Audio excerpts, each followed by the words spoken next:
not only the personal financial success, but you actually enjoy it, man, now you're going to really be successful. And I won't have to ask you to come in early. I won't have to ask you to stay late. You're going to want to do it, and you're going to want to do a great job. And because you're invested, not just financially, but emotionally, it's going to work. I remember 2 conversations that we've had, where as you're saying this out loud, I'm piecing together you using the same sort of tricks on me. And I say tricks in a very nice way. It's just very interesting because the first time was when I reached out to you to talk about or attempt to try to help with StarCast 2. Yeah. And I was out on my front porch because I had terrible signal. But I remember it just distinctly because I was so fired up about the potential of turning because I brought you a pitch. I was like, look, these hotel ballrooms in these small towns are so inexpensive, and you could replicate this model over and over. And you gave me the time of day. And, regardless of what direction that went, doesn't matter. The point is that in that moment, I felt heard by someone who, at the time, I didn't really know you from Adam. You didn't know me from Adam. Certainly, you were just a voice on my car radio for the most part, right? So that sort of empowerment is huge when somebody is rewarded in that way. That sort of recognition, right? Especially when they're presenting something to someone who has the power to make something happen. The other time was actually in the office I believe you're in now. And you said to me, you did radio? Why haven't you ever done a podcast? Right. And I just kind of turned my head and I was like, well, I don't know. And that's been stuck in the back of my head for 2 years. And here we are. Well, I'm glad you did. But, this is what you wanted to do, and I'm glad you're doing it. And the show will be successful. And by the way, success is something defined by different people in different ways. And that's important. Like, some people view success as meaning, oh, I made a bunch of money. Others say, oh, it means I got a promotion at work. My version of success is happiness.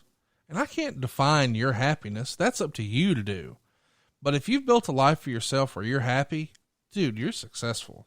And I'm happy. I get to wake up every day and help people save money. I help my employees make money, and I get to talk about wrestling. That combination of things, dude, I couldn't have drawn up a better life for myself. I live in the house I want to, in the town I want to, drive the car I want to, wear the watch I want to, work with the people I want to, talk about the things I want to. That is success to me.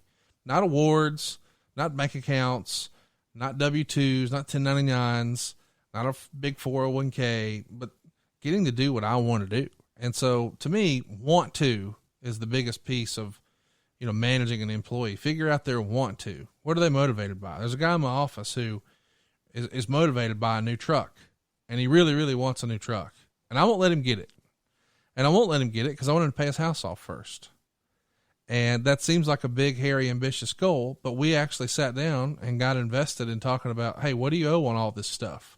And we got a plan, and I'm happy to say in a few months, he's going to have his house paid off, and then he's going to go buy a truck. But by the way, he's not going to buy a truck and finance it. I don't care what the 0% is this month. He's going to get one that's a couple years old, that's got low miles, that's already had the depreciation, and he's going to write a check for it. But he thought a truck would make him happy. I've had enough cars to know that's not going to happen. That'll happen for 30 days. And then you'll make that first payment and you're like, oh, this sucks. Why do I have a payment? So let's get our priorities in order. Let's don't pay off, because his next goal was, well, great, I'll just pay for the truck. Wait a minute. Don't you still have a house payment? Yeah. Well, let's get rid of that first. Let's make a goal that gets you closer towards that goal of having that nice truck that you want. Let's let somebody else take the depreciation, so you have a real asset and you're not upside down. And nobody wants to be in that spot. But anyway, I know now his goal is to pay that house off. So we're constantly having conversations every week. Hey man, what's that balance? I don't do it in front of everybody, but it's he and I, and he knows what I'm talking about, and he'll spit the number back to me. And every week it's a little less, and we're going to get there, and that house is going to be paid off. And then we're going to start having a new conversation. Hey man, how far away from that new truck are we? Where are we? And at that point, I'll start going to cars.com every week and sending him new examples. Hey man, just need 7,000 more and where to this one or whatever. But that truck will be in that paid off house, both of those titles in his safe in his closet this calendar year. But it's working with him to figure out what's your want to. Hey, what are your goals? Why are you getting up? Why are you coming here every day? Because on some level, man, you could go do anything. Why would you want to work in a high stress sales environment unless you're being rewarded for that? Well, let's have something tangible, not just, well, I want to take a nice vacation. Okay. To where? What do you want to do while you're there? Where do you want to stay? You want to fly coach? Or you want to fly first class? Let's define these goals and get very specific, and then let's start knocking them out. Like I know to the penny what my goal is this month in my mortgage business. I'm not kidding. And I'm checking it every day to make sure I'm on track, and I'm monitoring it. But how am I monitoring it? With daily activity. I'm not going to let the month happen and then at the end of the month say, oh, we missed it. There are no surprises in business if you're paying attention. If it's important, you'll pay attention to it every day. And like for me, you can tell I'm not looking at the numbers on a scale every day. That's not important. But if I was, I would be looking at it every day. I want to shift gears here a little bit, and talk a little bit about the ad-free show stuff, the podcasts.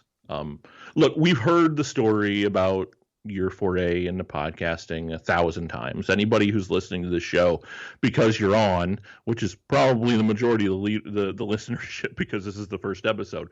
But I want to cover how the businesses work together for you. I think the real genius of what you've built is the way you've been able to not only give, incredibly interesting people in the world of pro wrestling a voice, a pulpit to kind of rain their brilliance from, for lack of a better term, but also, entertain listeners and grow your mortgage business. Like, it's the best of all three worlds. It's amazing. How'd the idea to make the podcast work for you pop up? The very first time I recorded a podcast, I was asked to come be a guest host with Ric Flair and come in and ask fan questions. So we did. And at the end of that episode, CBS asked me to come back, and I became an accidental podcaster. And I realized right then, wait a minute, this is going nationally. I had been spending around $100,000 a month between Alabama and Tennessee to promote my mortgage company on radio and TV. Wow. And I realized, wait a minute, this is in all 50 states. This is all around the world, but I could monetize this in up to 50 states, and I don't have to pay to do it. And in fact, if I get good enough at this, they'll pay me to do it. And so that's what I did. So I created 1 and then 2 and then 3, and now I'm up to 6 and I'm working on 7. There will be 7 days a week of podcasting that exists solely for me to sell mortgages. Certainly there are other fun byproducts. I really enjoy what I'm doing. That's the best part of the whole thing, but they only exist. I'm only interested in the space. I only do it to sell mortgages. And of course, along the way, we have contracts with Westwood One and we monetize it in 5 or 6 different other ways. But that's really to make sure that the other talent that I co-host with do it. There's a phrase that I have that I use sometimes around the office. If you want me to do it, tie some money to it. The idea being, something is not important to someone until it affects the bottom line. So if I have a mortgage person who continually makes mistakes that cost the company money, well, if they share in the cost of that expense one time, it'll never happen again. It's magic how that happens. But if I have a salesperson who, every month we're eating 10 appraisals for, if I just say, hey, new policy, we're going to eat 3 for you, but on the 4th one, you got to participate. The idea that he has to pay for half of that appraisal, he doesn't mind spending my $4,000 every month, but if he has to spend $200 one time, it'll never happen again. So if you want me to do it, tie some money to it. And the opposite works as well. So these guys are making good money and doing well, and the mortgage company continues to grow. Well, it's interesting to me because anybody could go out there and start a podcast. Sure. And you could very easily, take your shot with some, someone of some renown and get them on, wrestling or otherwise, right? And get them on the podcast, and you can find the right platforms to be on to go national, and you might even own a mortgage business and have a lot of listeners. But there's this perfect storm that seemed to happen And I believe, as a listener, someone who listened from early on with Bruce, that perfect storm, that soup was you, right? I don't believe that just anybody in the same position with Bruce or anybody else could have engendered the kind of listener loyalty that you have. Is that something that you think about, the personality that is out there? And it's genuine, folks, just for the record. Conrad's Conrad. But there's something about your personality and about the you-ness of it all that speaks to people and encourages them to pick up the phone or go to, say, with Conrad.com and apply for a mortgage and trust you with it. Is that something that you think about often, or is it just a byproduct? No, it's from being a salesperson.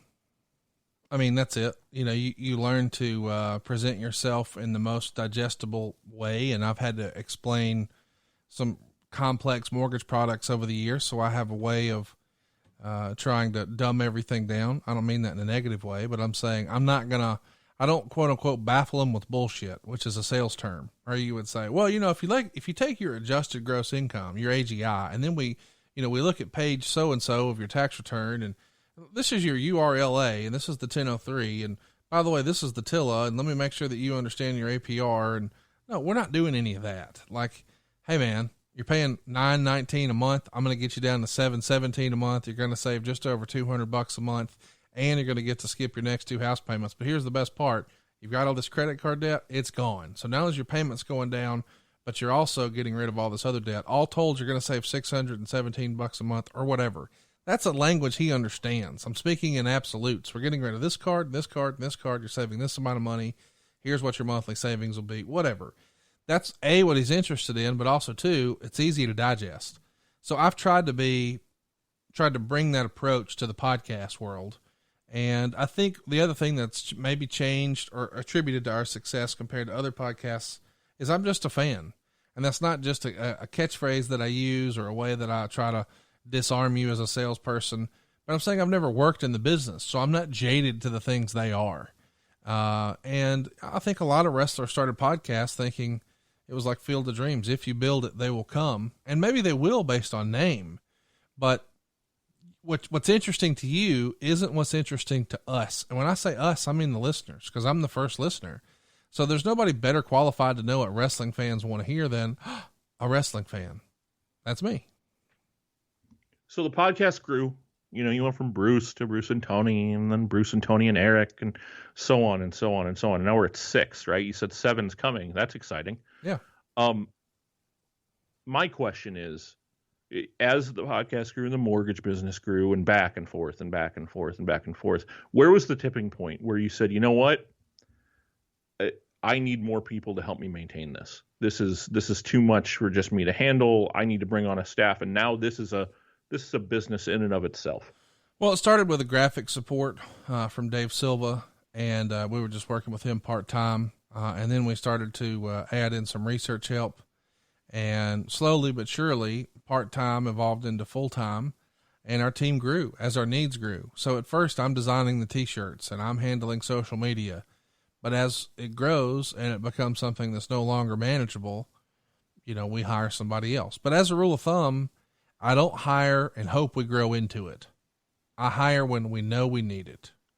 So like when I opened my first office in the mortgage business, it was teeny. We had 3 offices, a lobby area and a reception area, and that was it. And eventually I had 9 people in there. We were bursting at the seams.